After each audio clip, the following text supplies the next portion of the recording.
लोगों ने मेरी प्रेगनेंसी अनाउंसमेंट वाली वीडियो तो देखी जिसमें मैंने प्रेगनेंसी टेस्ट किया, वो पॉजिटिव आया and I was so happy.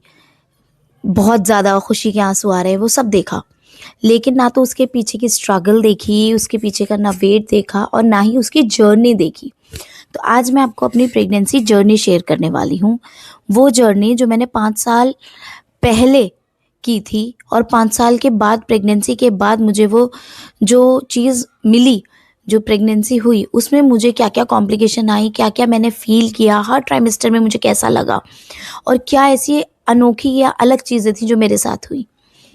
तो चलिए वीडियो स्टार्ट करते हैं। बट उससे पहले वेलकम टू माय चैनल। मैं हूँ डॉक्टर सदफ और मैं इस चैनल पे बनाती हूँ videos related to pregnancy, infertility, मेरे व्लॉग्स। और मैं आपको बता दूँ कि मेरे 3 बच्चे हैं, एक बेबी बॉय जो 4 साल के हैं और ट्विंस हैं 1.5 ईयर्स के। तो मेरी प्रेगनेंसी वीडियो जो सब देख रहे हैं, जिसके बाद बहुत सारे क्वेश्चंस आ रहे हैं, जिसमें मैंने बोला है कि 5 साल बाद मैंने कंसीव किया है, तो उसमें मैं बहुत खुश हूँ। मेरे हस्बैंड है मेरे साथ, हम लोग रो रहे हैं खुशी में। लेकिन जो लोगों को नहीं पता है वो ये कि जैसे ही मुझे वो प्रेगनेंसी का पता चला, जैसे ही मैं प्रेग्नेंट हुई, मुझे कोविड हो गया था। सेकेंड वेव ऑफ कोविड जब आई थी, जिसमें ज़्यादातर लोग मर रहे थे, जिसमें हर दूसरे रिश्तेदार, हर दूसरा फ्रेंड, हर दिन हमें बस सिर्फ लोगों के मरने की खबरें आती थी। उस सेकेंड वेव में मुझे कोविड हो गया था एंड आई वॉज प्रेग्नेंट। और मैं 5 साल बाद प्रेग्नेंट हुई थी।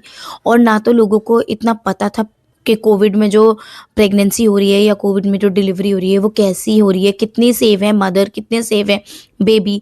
बच्चों पे तो कोविड का कोई असर नहीं हो रहा है, कुछ ऐसे चेंजेस तो नहीं हो रहे, कोई डेवलपमेंटल चेंज तो नहीं है, कुछ ऐसी चीज़ें तो नहीं है जो हार्मफुल हो टू द मदर और टू द बेबी, ये सारी चीज़ें।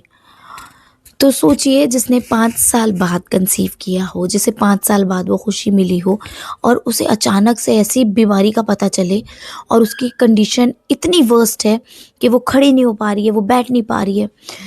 पूरी फीवर में मेरा बुरा हाल रहता था, मैं कुछ नहीं कर पाती थी। और मुझे जब मैंने टेस्ट कराया and I came to know कि मुझे कोविड है, मुझे वो मतलब वो डर मैं आपको बता सकती हूँ। मुझे ये नहीं था कि कोविड में लोग मर रहे हैं, मैं मर जाऊंगी। मुझे ये डर था कि कोविड हो गया है मुझे, अगर मेरे बच्चे को कुछ हो गया तो। मुझे कोविड है तो पता नहीं है ना, उस टाइम पे किसी को भी नहीं पता था कि कोविड में प्रेगनेंसी में क्या हो रहा है, मेरा बच्चा सरवाइव कर पाएगा नहीं कर पाएगा। जब कोविड में लोग ही मर रहे हैं तो मेरा छोटा सा बच्चा जो भी इतना छोटू सा मेरे अंदर है, उसको क्या होगा। इतनी रिसर्चेज नहीं हुई थी क्योंकि नई नई बीमारी थी, किसी को नहीं पता था। मुझे इतना डर था, इतना डर था मुझे मिसकैरेज ना हो जाए, क्योंकि एकदम अर्ली प्रेगनेंसी थी। मुझे मुश्किल से 4-5 दिन या 6 दिन ही चढ़े होंगे, मुझे नहीं पता। तो मुझे इतना डर लग रहा था कि क्या होगा, मेरे बच्चे का क्या होगा। बट अल्लाह के रहमो करम से, दुआओं से मैं ठीक हूँ, मेरे बच्चे ठीक हैं, वो बच्चा ठीक है और उसके बाद भी बच्चे माशाल्लाह वो भी ठीक हैं, सब ठीक हैं। लेकिन उस दौरान जो हमारा डर था, जो फैमिली का डर था, वो यही था कि बेबी ठीक रहे, मैं ठीक रहूँ, मुझे कुछ ना हो।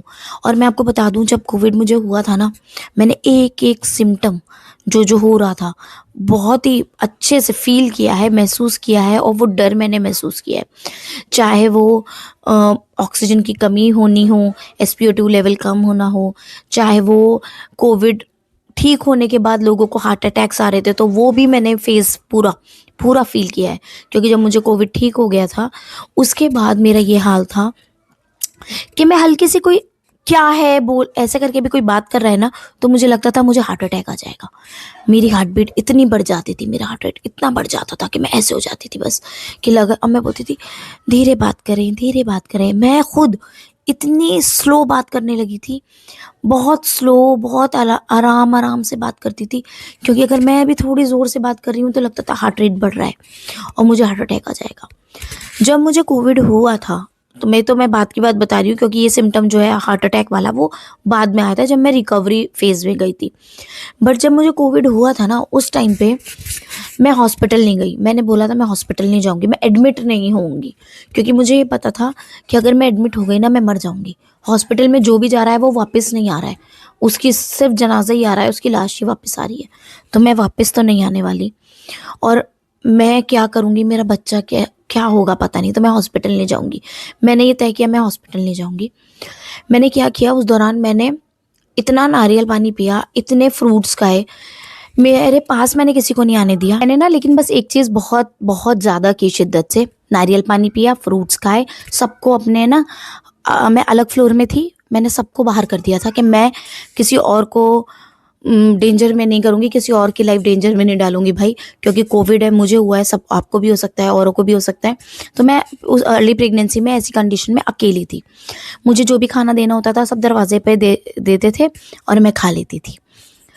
लेकिन मैंने एक चीज़ नोटिस की कि ना जो हॉस्पिटल जा रहे थे वो शायद इसलिए उनकी डेथ हो रही थी क्योंकि हॉस्पिटल में ना तो किसी को मिलने दिया जा रहा था, ना कुछ खाने पीने का ऐसे ज़्यादा दिया जा रहा था। मैंने सिर्फ नारियल पानी पिया, सिर्फ नारियल पानी पिया और फ्रूट्स खाए, इतने खाए ना, बहुत ही फ्रूट्स खाए कि जब मैं ठीक हो गई ना और मैंने देखा तो पूरी वॉल ना, मेरी किचन वाली वॉल पूरी ऊपर तक भर चुकी थी नारियल पानी के, उससे खाली नारियल के। मतलब मैंने इतना नारियल पिया कि मैं खुद देख के हैरान थी और मैं इतनी वीक हो गई थी कि मैं खड़ी भी नहीं हो पा रही थी। तो मुझे यही था कि जब मैं खड़ी नहीं हो पा रही हूँ तो मेरा बच्चा पता नहीं कैसे होगा। सबसे ज़्यादा डर मुझे मिसकैरेज का था कि एक तो अल्लाह ने इतने साल बाद मुझे खुशी दी है, इतने साल बाद, कहीं अल्लाह ये छीन ना ले। पर मैंने ना बस अल्लाह पे भरोसा रख के ये छोड़ दिया। फिर एक बार मैंने बस ये सोच लिया कि अगर अल्लाह को देना है और अल्लाह ने दिया है तो उसकी हिफाजत वही करेगा, और नहीं मेरे नसीब में उसे नहीं देना तो वो ले लेगा, उसी की चीज़ है। अब मैं ना अपनी लाइफ में ये बहुत आजमाती हूँ कि अगर मेरे साथ कुछ नहीं होता ना, मैं कुछ बहुत शिद्दत से चाहती हूँ, तो मैं ये नहीं कहती कि अल्लाह मियाँ मुझे दे दो, मैं बोलती हूँ अल्लाह मेरे लिए बेहतर है और अगर तूने लिखा है मेरे लिए देना तो मुझे दे दे, अगर मेरे लिए अच्छा है तो दे, अगर मेरे लिए बुरा है और तुझे लगता है कि इसमें बेहतरी नहीं है तो मत दे, क्योंकि तू ज़्यादा बेहतर जानता है। मैं तो सिर्फ चाह ही सकती हूँ, मेरी चाहत ही तो है, क्या कह सकते हैं हम। तो मेरा एक ये फंडा हो गया लाइफ में, इतनी मेच्योरिटी अब मुझ में आ गई है और एज के साथ साथ सब में आ जाती है। तो ये था मेरा फर्स्ट ट्राइमेस्टर जिसमें मैंने कोविड से रिकवर किया और मेरा बेबी बिल्कुल ठीक रहा, मैं बिल्कुल ठीक रही, अच्छे से डेवलपमेंट हो रही थी, सब हो रही थी। फिर आया मेरा सेकंड ट्राइमेस्टर। और हाँ, मैं आपको बता दूं, जो ज़्यादातर अर्ली प्रेगनेंसी सिम्टम्स होते हैं ना फीमेल्स में, कि वॉमिटिंग हो रही है, नौजिया हो रहा है, ये हो रहा है, वो हो रहा है, मुझे कुछ नहीं हुआ। मेरे 3 महीने बहुत आराम से निकल गए। मतलब मैं कहूँगी मुझे प्रेगनेंसी वाला कोई सिम्टम ऐसा सच मैंने फील नहीं किया। कभी कभी मुझे ये फील होता था मुझे क्यों नहीं हो रहा, लोग कहते हैं ये खाने का मन कर रहा है, वो खाने का मन कर रहा है, कुछ भी खाने का मन नहीं करता था, कुछ भी नहीं होता था, उल्टियाँ होती हैं, कुछ नहीं होता था, उल्टी पुल्टी कुछ नहीं होती थी, मुझे कुछ भी नहीं होता था। सिर्फ कोविड की जो पोस्ट कोविड रिकवरी वाली वीकनेस थी मुझे, वो थी, वो अलग थी। लेकिन और मुझे प्रेगनेंसी वाला ना तो कोई सिम्टम्स था, ना कुछ नहीं था, बस नॉर्मल लाइफ चल रही थी। और ना मैं इतना सोचती थी लोगों का खट्टा खाने का मन करता है, लोगों का ये खाने का मन करता है, कुछ भी नहीं कर रहा। पर जैसे ही मेरा 4th मंथ स्टार्ट हुआ, मुझे इतनी गंदी वाली वॉमिटिंग स्टार्ट हुई, इतनी गंदी वाली वॉमिटिंग्स, इतनी ज़्यादा स्मेल से सेंसिटिविटी हुई कि हर चीज़ की बदबू आ रही है, हर चीज़ से उल्टी आ रही है, कुछ नहीं खा पा रही हूँ, कुछ भी नहीं खा पा रही हूँ सिवाय बनाना के। और मुझे पूरी लाइफ बनाना अच्छे नहीं लगते थे, बट मेरी प्रेगनेंसी में मैं सिर्फ बनाना डाइजेस्ट कर पा रही थी और कुछ नहीं। कुछ भी खा रही हूँ वॉमिट कर रही हूँ, कुछ भी खा रही हूँ वॉमिट कर रही हूँ, बनाना खा रही हूँ डाइजेस्ट हो रहा है। बट एक प्रॉब्लम मेरे साथ ये बहुत हुई जिसका मुझे बहुत अफसोस रहा कि मतलब मैं ना, मुझे वो फीलिंग नहीं आई कि मेरा ये खाने का दिल कर रहा है, वो खाने का दिल कर रहा है, और ना ही मैं कुछ खा पाई। जो मुझे 4th मंथ के स्टार्टिंग से स्टार्ट हुई वॉमिटिंग होना, मुझे याद है कि जिस दिन मैं सिजेरियन के लिए गई हूँ ना एडमिट होने, मुझे उस दिन भी वॉमिट हुई है बहुत ज़्यादा। तो मतलब वॉमिटिंग मुझे कंटिन्यूअस पूरे 4th मंथ से 9 मंथ तक रही है, कंटिन्यूअस वॉमिट रही है, बहुत गंदी वाली रही है। मैं ना तो खा पाई अच्छे से, ना पी पाई अच्छे से, कुछ नहीं कर पाई, बट मुझे कुछ खाने पीने का दिल नहीं किया। सेकेंड ट्राइमेस्टर मेरा ऐसे ही निकल गया। जब मेरा 3rd ट्राइमेस्टर आया तो मुझे कुछ बेटरमेंट लगी, मतलब मैं, मुझे कुछ लगा कि हाँ चेंजेस आए, फुल ऑफ एनर्जी में थी, मैं पूरे घर का काम करती थी, मैं जॉब भी करती थी, मैं बता रही हूँ, मैं हॉस्पिटल में जॉब करती थी, मैं सब करती थी, घर का काम भी करती थी, सब करती थी, और मैं ज़्यादा करती थी क्योंकि मुझे ये था कि ज़्यादा फिजिकली एक्टिव रहूँगी तो मेरे नॉर्मल डिलीवरी होगी, सिजेरियन नहीं होगा। और अब सारी एक्सरसाइज, योगा एक्सरसाइजेस करती थी, वॉकिंग करती थी, सब कुछ करती थी। लेकिन जैसे ही मुझे लास्ट ट्राइमेस्टर था मेरा, 3rd ट्राइमेस्टर जब मुझे था, तो मुझे ना लीकिंग स्टार्ट हो गई। तो मैंने घर पे ना किसी को जल्दी बताया नहीं कि मुझे लीकिंग हो रही है। मैंने 1 डेढ़ दिन ऐसे ही डिले किया कि शायद ऐसे ही हो रहा होगा, ऐसे ही हो रहा होगा। 1-2 दिन के बाद मैंने घर में बताया, तो घर में बोला चलो हम कल चलेंगे हॉस्पिटल लेके। घर वालों ने 1 आध दिन डिले कर दिया कि आज बिज़ी हैं, मतलब ये था कि हाँ, चलो कोई बात नहीं, होता है, कल चलेंगे लेके। इमरजेंसी सिचुएशन नहीं लगी किसी को कि अर्जेंसी में जाना है। बट जब मैं गई फाइनली हॉस्पिटल, तो मेरा वो फ्लूइड जो एमनियोटिक फ्लूइड होता है वो इतना कम हो गया था लीक होते होते, मतलब वो फाइनली मेरे पहुंचने तक ना ऐसा लीक हो रहा था कि मैं अगर ऐसे बैठ भी रही हूँ ना तो लगता था निकल गया, ऐसा लगता था मैंने यूरिन पास कर दिया, ऐसा हो रहा था। तो जब मैं फाइनली हॉस्पिटल लास्ट पहुंची हूँ आफ्टर 3 डेज लीकिंग के, 3 से 4 डेज मुझे हो गए थे ऐसे ही। तो मुझे इतना हो गया था कि ज़्यादा फ्लूइड नहीं बचा था, तो डॉक्टर ने कहा कि अब ना इन्हें हम नॉर्मल डिलीवरी पॉसिबल नहीं है, अब सिजेरियन ही करना पड़ेगा।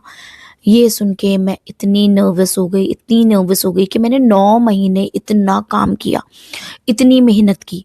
मैंने आराम करना नहीं ज़रूरी समझा कि ज़्यादा फिज़िकली एक्टिव रहूँगी ना तो मेरी नॉर्मल डिलीवरी होगी। बट ऐसा कुछ नहीं होता, ये सब बकवास की बातें हैं। अगर नॉर्मल होनी है नॉर्मल होगी, सिज़ेरियन होना है सिज़ेरियन होगा। ये आपके एंड टर्म पे पता चलेगा जब आपकी एंड कंडीशन क्या है। उस डर से मेरा बीपी हाई हो गया। मेरा बीपी इतना हाई हुआ कि मुझे जल्द से जल्द मेरा सिज़ेरियन करना था।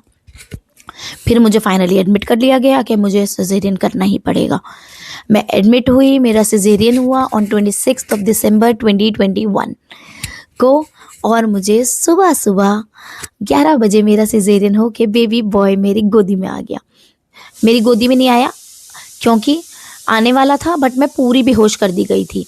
वो भी इसलिए क्योंकि सिज़ेरियन के दौरान जब वो कट कर रहे थे ना तो मुझे थोड़ा फ़ील हुआ। मैंने आहा बोला, मैंने कहा ओह मुझे फ़ील हो रहा है, तो उन्होंने मुझे शायद एनेस्थीसिया की डोज़ थोड़ी बढ़ा दी जिससे मैं पूरी बेहोश हो गई। तो मुझे नहीं पता मेरा सिज़ेरियन कब हुआ, क्या हुआ, और जब डिलीवरी हो गई ना तो मुझे ऐसे-ऐसे करके बस उठा के दिखा दिया कि बेबी बॉय है, और मुझे होश ही नहीं आया उसके बाद। और जब होश आया तो उसके बाद की स्टोरी अलग ही है। मैंने क्या पागलपन किया था हॉस्पिटल में हस्बैंड के साथ, मेरे घर वालों के साथ, वो अलग स्टोरी है, मैं अलग बार कभी डिस्कस करूँगी। बट ये सारे सीन हुआ मेरे साथ मेरी प्रेगनेंसी में, मेरे डिलीवरी में। तो भाई जिसके भी बेबी होने वाला है ना, वो सबकी जर्नी अलग होती है, वो टाइम सबका अलग होता है। और इतने साल बाद जब बेबी होता है ना तो बहुत डर रहता है कि कहीं कुछ हो ना जाए हमारे बेबी को, कहीं मिसकैरेज ना हो जाए, कहीं कुछ ना हो जाए। मैं प्रेगनेंसी के टाइम से ही मेरे बच्चे से इतना बात करती थी, इतना बात करती थी, पूरे टाइम मैं उससे बात में लगी रहती थी, पूरे टाइम फिजिकली एक्टिव रहती थी, बहुत पॉजिटिव रहती थी। पर डर उसे खोने का हमेशा लगा रहता था। उसके डिलीवरी के बाद भी लगा रहता था कि बच्चे को कुछ हो ना जाए। बट फाइनली आज मेरा बेबी बॉय 4 इयर्स का हो जाएगा 26 दिसंबर को, और माशाल्लाह सारे बच्चे मेरे बिल्कुल ठीक हैं, तंदुरुस्त हैं, सेहतमंद हैं। और आप सबसे चाहती हूँ कि आप सब दुआ करें कि हम सब ऐसे ही सेहतमंद और तंदुरुस्त रहें। तो ये वीडियो बस इतनी ही। अब आपको अगली किसी वीडियो में मिलती हूँ, अगली कोई बात करती हुई। तब तक के लिए बाय बाय।